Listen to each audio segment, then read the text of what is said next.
Welcome to Cut the Crop, keeping you in the know about everything you grow. Researchers, growers and other interesting folk delivering insights and information on topics ranging from agronomy to profitability. Brought to you by the Foundation for Arable Research. Hi, I'm Alison Stewart, the CEO of FAR, and welcome to today's Cut the Crop episode. It's got a little bit of an international flavour. One of our FAR research managers, Allister Holmes, has just returned from a trip funded by the Trimble Foundation to the National Crop Variety Testing Conference in Florida. And of course, while he was there, he also took the opportunity to travel over to the Midwest and went to the National Farm Machinery Show as well. And so we just thought it would be interesting to get a little bit of feedback from Allister about what he was doing over there and what he learned and any ideas he could bring back to New Zealand. Welcome, Allister. Thank you, Alison. Okay, so tell us a little bit about the conference that you were speaking at, the National Crop Variety Testing Conference. Okay, well, a little bit of background. When FAR started the maize hybrid performance trials in 2013-14, we had a lot of questions about the actual protocol of establishing the trials and the methodology. So I made contact with a number of operators in the US about how they ran their maize or corn hybrid trials. And one person in particular I've communicated with on and off since then is a gentleman, Cam Kenema from the University of Kentucky. He's been very helpful at giving us practical advice on how to run our hybrid trials. So last year, Cam contacted me and asked if I'd like to speak and attend their national conference in Florida, which has just been. And I applied to the Trimble Foundation and got funding to go.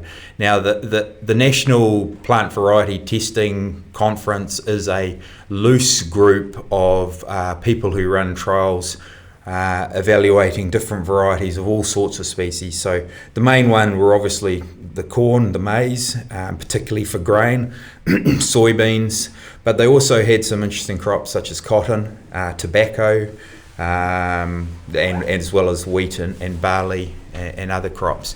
So there was about 50 attendees at the conference. Most of the attendees work for universities, and particularly the universities they work for are what they call land grant universities, which are the ones that are tasked and funded by the state to provide rural education for farmers and other interested parties. So the conference was held over 2 days. They held it the day after Super Bowl final, which was quite opportune timing, and we had an event around that. So did you get to the Super Bowl? We didn't it's $6,000 for the cheapest ticket, no. No, we don't pay you enough for that, do we, Allister? Well, not to watch American football for sure, but we did actually, we were in Miami the 2 nights before the conference and had no idea how big Super Bowl was. I mean, the city basically stopped. And it wasn't the most pleasant place to be perfectly honest, but it was interesting. But we had an event on the Sunday night, which was great because it was an informal sort of meet and greet and talk to people and watch the football, which drags on far too long. But anyway, the conference was most of the trial operators would present a paper on anything ranging from particular machinery they were using to establish or harvest the trial through to statistical techniques they were using to analyse the data. There were also some companies that were supplying the trial operators with products ranging from planters, specialist combines, but also some of the more mundane things, like plant tags, etc. So it was quite a good mix of very practical information and also some of the technical information about analysing and presenting the data. So you obviously were talking about our maize performance trials. Did you pick up any good ideas for things that we could do differently in our trial system? Yes, I think they wanted me to speak for 90 minutes, which is a very long speaking slot. So I actually initially gave a bit of an introduction to New Zealand and then a bit on New Zealand agriculture in general before talking about FAR and finally talking about our maize performance trials. And our maize performance trials reassuringly are run along very similar lines to most of the plant variety trials in the US. Did I learn useful things? Absolutely. I mean, there were 2 things of particular interest to me. One was one of the operators had done a lot of analysis around adjusting silage yields based on the dry matter at harvest. So if a hybrid at maturity is very mature, it has grown more yield, and we to date haven't adjusted that yield back based on maturity, but they've done a lot of work looking at that and what a correct adjustment is. So that's something we'll investigate looking at with our silage results. And the other one that was of interest was they were looking at, with the randomised replicated plots, was actually undertaking nearest neighbour analysis plot by plot, and the effect that had over the trial program. So they currently had a graduate student going back through their data files and looking at what effect that has. So we're interested to see how that comes out. So do we have any cultivars that are common? We definitely have some maize hybrids that are common. There's a few big issues. One is that all the material, or pretty much all the material over there, is genetically modified. So even if the hybrid is the same, it'll have different traits in there. And also they have a far wider range of material. They have a whole heap of smaller localised seed producers that might supply seed to several counties, and even one company in particular who is considered a small player sells around 10 million units of maize seed a year. Yeah, it's a different world, isn't it? Yeah. It is a different world, and it also, I mean, one of the big take homes every time I go to the US is thinking about scale and how, because of the sheer scale of their operations, little micro changes can add up to big numbers. Whereas if they were talking about something that made $8 an acre difference, and $8 an acre, or say 30 New Zealand dollars a hectare, for a 40 hectare maize grower is not a big amount. But if you're a 3,000 hectare maize grower, suddenly it's a big amount, and that is a challenge for New Zealand cropping versus the US systems. So what are they focusing on, like with their corn, maize crops over there? What are the big issues that they're dealing with that maybe we should be aware of? Look, I think the biggest issue they're facing with spring coming up fairly shortly is the corn price. It's at very, very low levels, and that's going to be a big issue. But talking to people, they actually think that the corn planting this year will be up on last year, primarily because there were a number of areas last year that didn't get planted because of the extremely wet spring, and so growers are eagerly awaiting this spring to plant the crop. So it seems an odd combination of a very low price and an increased planting, but that's just the vagaries of the market. The other issue that I think we're going to hear more about over the next couple of months is how wet it is over there. We, in our travel plans, we were constantly watching for flash floods, and at least 2 times we went through towns that had been flash flooded within the last couple of days. So there's a whole heap of flat land through Indiana, Illinois, Iowa that is underwater at the moment, and temperatures when we were there, I think one day the high was -12, so it's going to take a lot of drying before spring comes there. So I think that will become an ongoing issue in the next couple of months. So was there anything in your talk at the conference that surprised in the audience about things that we were doing in New Zealand that they wouldn't necessarily consider in the Midwest? It's a good question. I think I think when you talk to international audiences, they're constantly surprised exactly how small New Zealand is, and how small in this case corn industry is, maize industry is. I worked out that the total area of maize grown in New Zealand was less than 1 of 90 counties in Indiana. So that's our entire maize production was less than 1/90th of one of the 50 states, so we're absolutely tiny. Yeah. But I don't think there was anything exceptional. One thing that talking to farmers about is our cost of production. Our costs of production here are so much higher than the US. Fertilizer costs, machinery costs, even labour costs, seed costs are a lot higher in New Zealand than the US. Did you get a chance to visit any sort of farmers on farm? Yeah, visited a couple of farmers. It's a pretty it's a strange time of year to visit farmers when there's a foot of snow on the ground. But visited some great operators. Visited one operator in particular who was on the right on the border between Tennessee and Kentucky, and it was actually fascinating. I mean, he's currently running the family business that has been cropping since 1807 or something. So multi-generational business, grows just over 3,000 hectares, predominantly maize for grain, soybeans and wheat, but also grows, I think it was 80 acres of watermelon, so 30 odd hectares of watermelon, which is a huge amount of watermelon, and also tobacco. Tobacco's making a bit of a comeback in the US because a lot of smokers don't want to change to vaping, so they're changing to the chewable tobacco. It's a bit of a surprise, but anyway. He was on the name of the road he was on was Clay Gregory, and that described his soil type perfectly. His soil type looked very much like Pukekohe soils. We didn't go into the paddock, it was underwater. There wasn't going to be much joy out there, but he explained that it was the typical plasticine clay that he'd just stay off until it was dry. The couple of things amazed me about his business. When I asked him what he thought his biggest challenge to his operation was, I was expecting him to talk about environmental issues, and he actually said the biggest challenge to his operation was the alternative proteins movement. Oh, that's interesting, isn't it? It's very interesting because if you ask the average New Zealand farmer, they generally say that it's around environmental compliance and right to farm is their biggest threat to their business.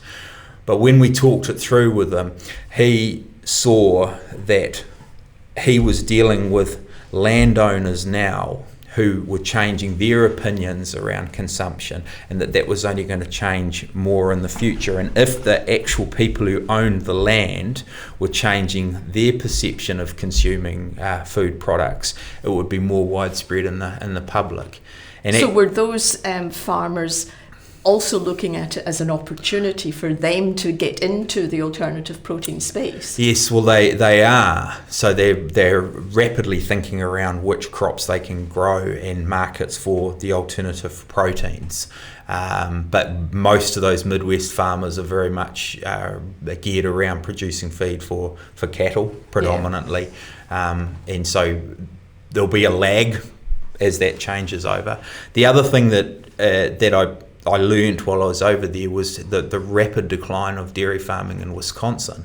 And while we didn't go to Wisconsin, we met a lovely young couple who were just starting farming in Wisconsin. And a lot of dairy farmers are getting out of dairy farming in Wisconsin because the internal consumption of dairy products in the US is dropping so rapidly as people, not because people are changing away from a diet containing dairy products, but they're just reducing the amount they take, and how because the US is not an exporter, they don't really have the capacity to move that surplus offshore.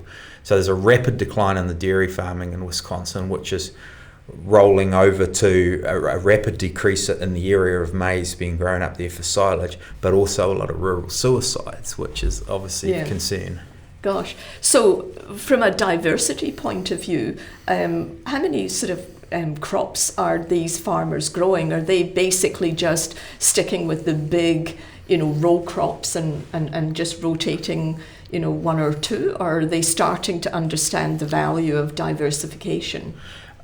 I think if you looked at the majority of growers number-wise, most of them would be growing corn and beans and wheat and maybe a little bit of something else.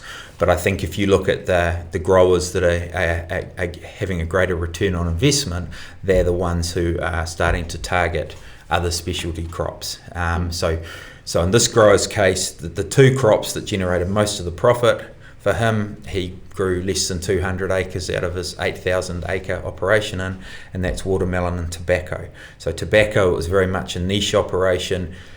their farm had been supplying this one company in Nashville with tobacco since the 1800s, so there was a strong brand relationship there. And the watermelons, they were producing watermelons to supply into the Nashvilles and the Indianapolises, the big urban markets.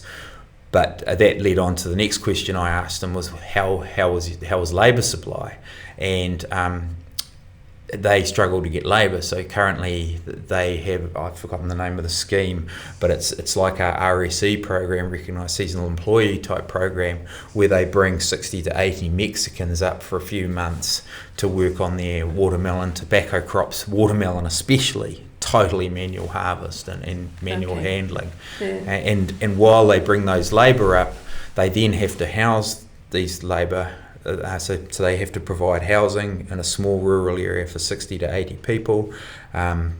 Most of the people coming up don't speak English, so it's a whole different range of challenges. And this grower said that has become significantly worse with the current administration. Yes, that's right. I hope there's a door in the big wall that will allow these people through. Yeah, no, I mean, let's not go there, Allister. No. Okay, well, yeah. Okay, so let's just talk about the other thing that you did, Yep. which was visiting the farm machinery Yep. show. That must be fun for a guy who likes big toys. Yeah.